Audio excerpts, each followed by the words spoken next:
Assalamualaikum warahmatullahi wabarakatuh. Bagaimana kabarnya teman-teman semua? Semoga kita semua selalu dalam keadaan sehat walafiat dan senantiasa dalam lindungan Allah Subhanahu wa taala. Baiklah, di sini kami dari kelompok 1 kami akan membahas tentang penilaian dan evaluasi pemahaman dalam understanding by design. Tapi sebelumnya izinkan kami untuk memperkenalkan anggota dari kelompok kami. Yang pertama Afrian Wahyu Ananda, yang kedua Alfitra Salma, yang ketiga Anggi Merilia, yang keempat Anggia Wiguna, yang kelima Anissa Urohmah, dan yang terakhir yang keenam adalah Indah Mayansari. Baiklah, selanjutnya pemaparan materi akan disampaikan oleh teman saya. Materi yang pertama yaitu hasil belajar. Hasil belajar adalah informasi tentang kemajuan dalam upaya mencapai tujuan peserta didik lebih lanjut, baik keseluruhan kelas maupun masing-masing individu untuk mengetahui kemampuan siswa, menetapkan kesulitan-kesulitan, dan juga menyarankan kegiatan remedial ataupun kegiatan perbaikan. Penilaian adalah sebagai alat untuk mengukur hasil belajar peserta didik, sebagai alat untuk mengevaluasi dan mencatat bukti pemahaman peserta didik. Penilaian otentik. Penilaian otentik adalah proses pengumpulan informasi oleh guru tentang perkembangan dan pencapaian pembelajaran yang dilakukan oleh peserta didik melalui berbagai teknik yang mampu mengungkapkan, membuktikan, atau menunjukkan secara tepat bahwa tujuan pembelajaran telah benar-benar dikuasai dan dicapai. Pentingnya rubrik penilaian. Yang pertama, rubrik penilaian ini untuk melanjutkan 6 aspek penilaian dalam UBD, maka diperlukan rubrik penilaian. Lalu yang kedua, rubrik adalah panduan penilaian berbasis kriteria yang terdiri dari skala pengukuran tetap untuk menentukan apa yang dilihat dalam unjuk kerja peserta didik. Lalu yang ketiga, rubrik menggambarkan tingkat kualitas, kemahiran, atau pemahaman peserta didik secara bertingkat. Bukti pemahaman adalah mampu menjelaskan. Contohnya pada materi pencemaran lingkungan, submateri pencemaran air. Peserta didik mampu menjelaskan beberapa konsep pencemaran air yang terdiri dari pengertian pencemaran air, jenis lingkungan perairan, keseimbangan ekosistem air, serta sebab dan dampak pencemaran air. Jadi, perilaku yang diharapkan muncul pada peserta didik adalah mereka mampu menjelaskan konsep-konsep pencemaran air tersebut berdasarkan prinsip yang ada, berdasarkan kata-kata yang disusun sendiri oleh peserta didik tersebut. Terdapat kriteria dalam aspek menjelaskan UBD. Yang pertama adalah aspek akurat, kemudian yang kedua adalah aspek koheren, lalu dibenarkan atau justified, kemudian aspek sistematis, dan yang terakhir adalah aspek prediktif. Rubrik penilaian menjelaskan. Dalam tabel di sini terdapat aspek penilaian dan indikator, di mana aspek penilaian itu terdapat poin akurat, koheren, dibenarkan, sistematis, dan prediktif. Yang pertama di sini saya akan menjelaskan tentang akurat. Di dalam akurat ini ada 3 skor. Skor yang keempat itu semua indikator terpenuhi. Skor ketiga, 3 indikator terpenuhi. Skor 2, 2 indikator terpenuhi. Skor 1, 1 indikator terpenuhi. Untuk poin akurat, skor 4-nya yaitu menjelaskan suatu konsep dengan teliti, tepat, dan seksama. Mengidentifikasi, mengaitkan. Selanjutnya, poin ketiga, menjelaskan suatu konsep dengan teliti, tepat, dan seksama, mengidentifikasi, dan mengaitkan. Untuk poin yang skor yang kedua yaitu menjelaskan suatu konsep dengan teliti, tepat, dan seksama. Kemudian poin yang terakhir itu mengidentifikasi. Selanjutnya skor 1.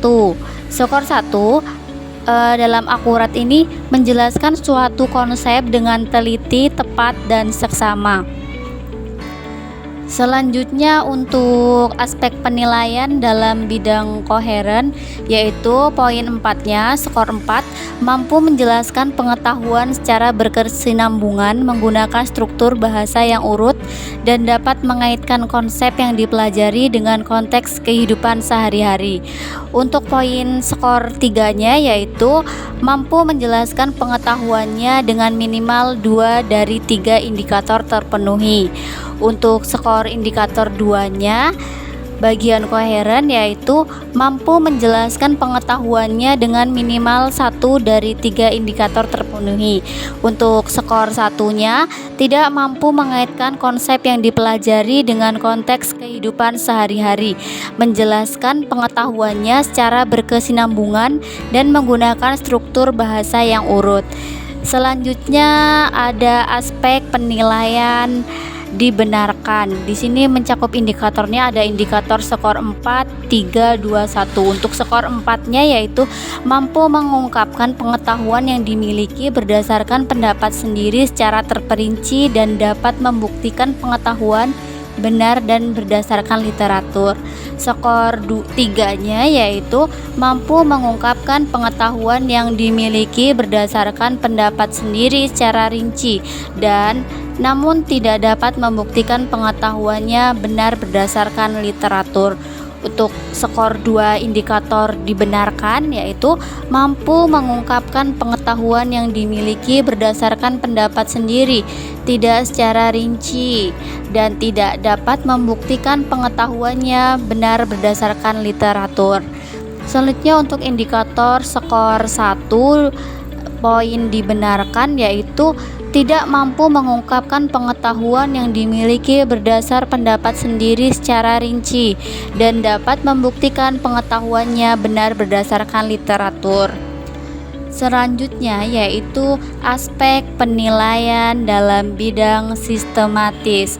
Untuk skor 4-nya yaitu mampu menjelaskan suatu konsep secara sistematis dengan menggunakan kalimat yang terstruktur dan logis. Skor 3-nya indikator skor 3 dalam sistematis ini mampu menjelaskan suatu konsep dengan minimal 2 dari 3 indikator terpenuhi. Skor indikator skor 2 dalam sistematis yaitu mampu menjelaskan suatu konsep dengan minimal 1 dari 3 indikator terpenuhi. Untuk skor 1 dalam bidang sistematis ini tidak mampu menjelaskan suatu konsep secara sistematis dengan menggunakan kalimat terstruktur dan logis. Selanjutnya itu yang terakhir ada aspek penilaian prediktif, di mana pada aspek penilaian prediktif itu indikatornya itu penilaiannya ada 4, skor 4, 3, 2, 1. Skor 4-nya itu berbunyi mampu menjelaskan suatu permasalahan secara prediktif yaitu terperinci dan tepat. Untuk skor 3-nya yaitu mampu menjelaskan suatu permasalahan cukup prediktif minimal dengan tepat. Skor 2-nya mampu menjelaskan permasalahan kurang prediktif minimal dengan jelas. Yang terakhir itu untuk skor 1 dalam prediktif itu berbunyi tidak mampu menjelaskan permasalahan pada materi secara prediktif dengan terperinci dan tepat. Oke, baik, demikianlah yang dapat disampaikan tersebut. Penjelasan tersebut yaitu tentang rubrik penilaian mengenai menjelaskan, di mana pada rubrik menjelaskan tersebut ada aspek penilaian dan indikator, di mana aspek penilaian itu ada 5. Yang pertama akurat, yang kedua koheren, yang ketiga dibenarkan, yang keempat sistematis, dan kelima prediktif, di mana dalam 5 aspek penilaian tersebut terbagi menjadi 4 skor.